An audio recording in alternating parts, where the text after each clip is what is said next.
शंकर पर जल चढ़ाने का जो भाव वर्णित किया जाता है कि हम शंकर को मंदिर में जाकर जल चढ़ाते हैं तो खड़े खड़े चढ़ाएं कि बैठकर चढ़ाएं। बहुत ध्यान देना साहब। शंकर में मंदिर में जाकर हम भगवान शंकर को जल चढ़ाएं तो खड़े होकर चढ़ाएं कि बैठकर चढ़ाएं। अब दो तरह का शिवलिंग है मंदिरों में, दो तरह का शिवलिंग का निर्माण होता है, ठीक है। एक विष्णु शिवलिंग, एक शक्ति पार्वती शिवलिंग।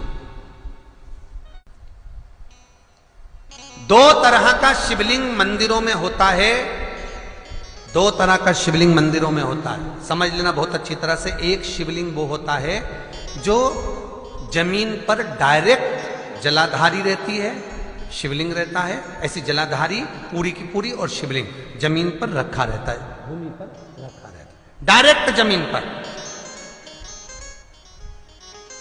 आप जल ले जाकर चढ़ाए, निकल गया रास्ते से।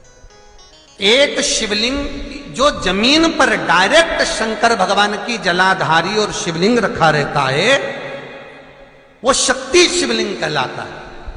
माता पार्वती का हस्त कमल उस शिवलिंग के सम्मुख में, और दूसरा शिवलिंग एक डमरू जैसा होता है। अब वो हम उसको कैसे वर्णन, एक डमरू शिवलिंग होता है, ऐसा उसका स्टैंड होता है, ऐसा स्टैंड होता है, नीचे शिवलिंग रखने की जगह होती, फिर ऐसा होता है, फिर उसके ऊपर इस तरह शिवलिंग रखा होता है। देख, दर्शन करें आप लोगों ने। अब फिर इसके ऊपर शंकर भगवान का शिवलिंग रखा होता है, ठीक है। इस तरह का जो शिवलिंग होता है, एक डायरेक्ट नीचे रखा हुआ शिवलिंग, और एक भगवान जो नीचे डमरू जैसी आकृति होती है, इस पे जो डमरू जैसा जो भाग बना होता है, ये भगवान विष्णु का हस्तकमल है, और ऊपर का जो भाग है वो भगवान ब्रह्मा का हस्तकमल है। इसको विष्णु शिवलिंग कहते हैं।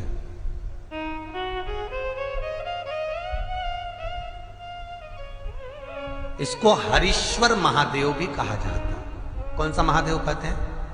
हरि सर्वेश्वर महादेव। हरीश्वर महादेव भी कहते हैं, हरि सर्वेश्वर भी कहते हैं। तो डमरू जैसा जो शिवलिंग का निर्माण हुआ है मंदिर में, अगर शिवलिंग ऊंचा है, शिवलिंग थोड़ी सी हाइट पर है, ऊंचाई पर है, और डमरू जैसा भाग फिर उसके ऊपर जलाधारी के बाद शिवलिंग निर्माण किया गया है, तो वो विष्णु शिवलिंग कहलाएगा, वो हरीश्वर शिवलिंग कहलाएगा, वो हरि वंश शिवलिंग कहलाएगा, हरीश्वर कहलाएगा। और जो डायरेक्ट सीधे जो रखा हुआ है, 12 ज्योतिर्लिंग के अगर आप दर्शन करेंगे तो कहीं पर भी आपको विष्णु शिवलिंग नहीं मिलेगा, केवल एक नागेश्वर को छोड़कर। कहां पर छोड़कर? जम के बोलिए। केवल एक नागेश्वर,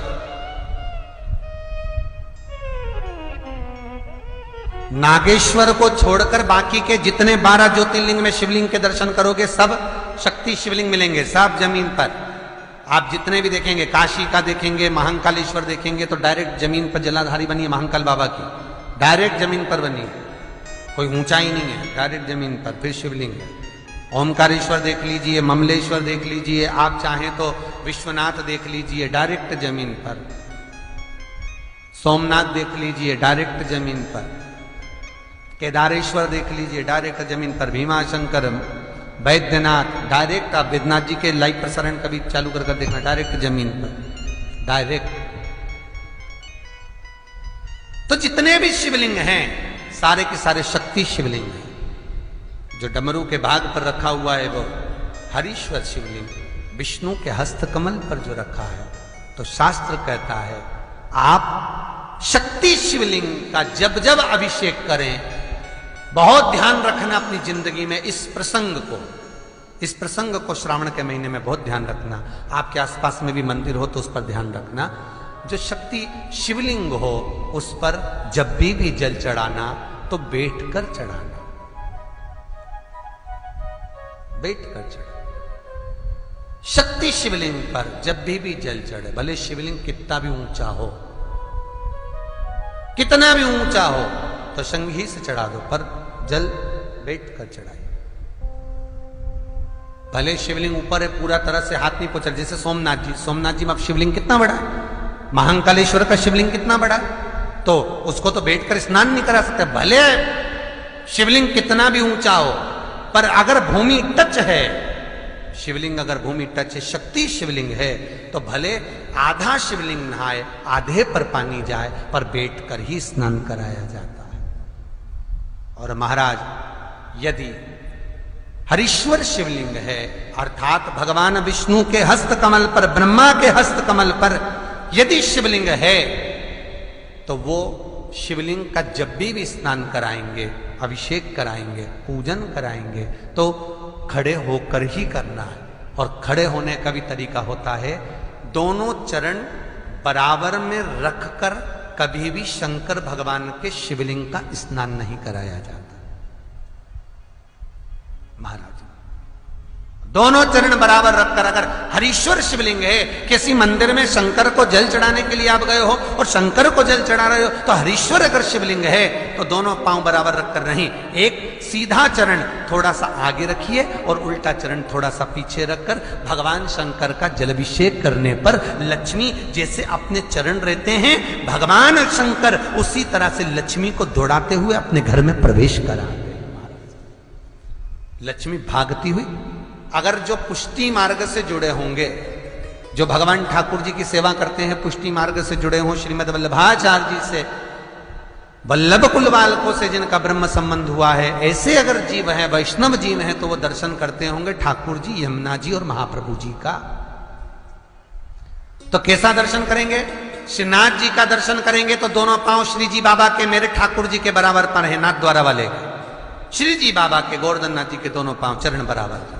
श्रीमद वल्लभाचार्य जी का दर्शन करेंगे तो दोनों चरण बराबर के फोटो में मिलेंगे। पर यमुना जी का अगर आप दर्शन करेंगे, पटरानी यमुना जी का जब दर्शन करेंगे, तो यमुना जी का चित्र का दर्शन करेंगे, तो यमुना हमेशा एक पांव यमुना जी का आगे मिलता है। क्यों?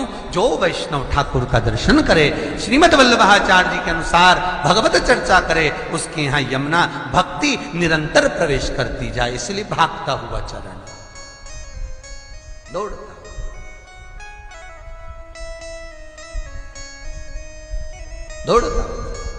तो शंकर भगवान का अगर हरीश्वर शिवलिंग है, कहीं शिवलिंग डमरू आकृति पर, अगर ऊंचाई पर है, हरीश्वर है, तो फिर जल खड़े होकर चढ़ाए, चरण आगे पीछे। बहुत ध्यान देना महाराज, हरीश्वर शिवलिंग का वर्णन किया महाराज। बहुत सुंदर बात कही है, बहुत ध्यान से सुनिएगा। शक्ति शिवलिंग के ऊपर जो जलाधारी लगती है, शक्ति शिवलिंग के ऊपर जो जलाधारी लगती है, वो 5 मिनट, 10 मिनट, आधा घंटा रखकर 24 घंटे के लिए हटा सकते हो। शक्ति शिवलिंग के ऊपर जो जलाधारी लगती है, वो 15-20 मिनट रखकर, आधा घंटा रखकर आप हटा सकते हो।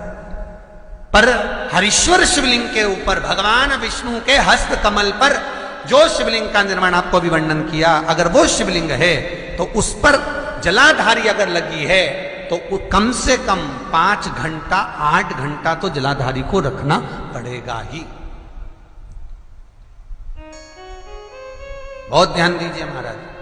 शंकर जी की प्राण प्रतिष्ठा करते समय, शंकर जी की स्थापना करते समय, शंकर जी को प्राण प्रतिष्ठित करते समय एक एक चीज का ध्यान करना पड़ता है कि हमें कैसा शिवलिंग रखना है, कौन सा शिवलिंग रखना है, कैसे स्थापना करना है, किस भाव का होना चाहिए। शंकर के मंदिर में शंकर जी विराजे हैं, तो गणेश जी, कार्तिकेय और पार्वती की मुद्रा कैसी होना चाहिए, गणेश जी कौन सी सूंड का होना चाहिए। जब शंकर के मंदिर में हम आराधना कर रहे हैं तो गणेश जी की सूंड किस ओर होना चाहिए, पार्वती की मुद्रा कौन सी होना चाहिए, षडानंद कार्तिकेय की दृष्टि कहां होना चाहिए, ये शंकर जी की प्राण प्रतिष्ठा में देखा जाता है।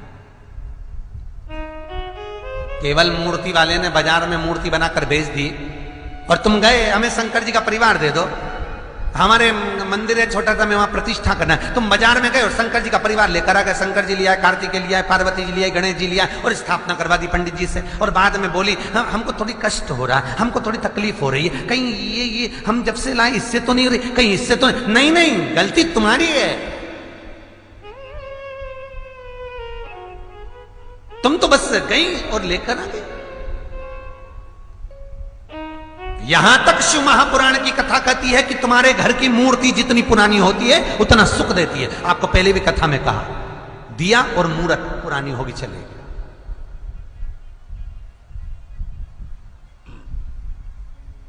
पुरानी एक फैशन चल गया, छोटे से ठाकुर जी नहीं रखूं, बड़े वाले लाऊंगी लड्डू गोपाल, सेवा अच्छे से हो जाएगी। और जो सास के हाथ के वो अब उनको नहीं पूछे तो दुख नहीं होगा, दुख तो होगा। महाराज घर में जेठानी के आने के बाद देवरानी आती है और सास देवरानी से बहुत लाड लड़ाती है।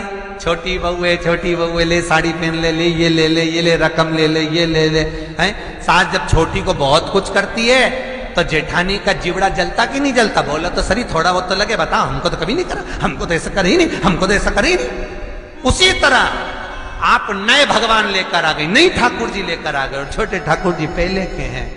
भगवान को लगता है बताओ नए से लाड लड़ा रही, उसको वस्त्र पहना रही, आभूषण पहना रही, मुझे आभूषण तक नहीं, वस्त्र नहीं, जैसे हैं वैसे लुढ़क जाते हैं, कौन पहनाए? कोई ने कहा इनको क्यों नहीं पहनाती, छोटे हैं पहनाते नहीं, बनता भाव से पहनाओगे सब पहने। शिव महापुराण की कथा कहती है जितनी मूर्ति छोटी होती है, अंगुष्ठ के आकृति से जितनी मूर्ति छोटी होती चली जाती है उतना सुख प्रदान करती है।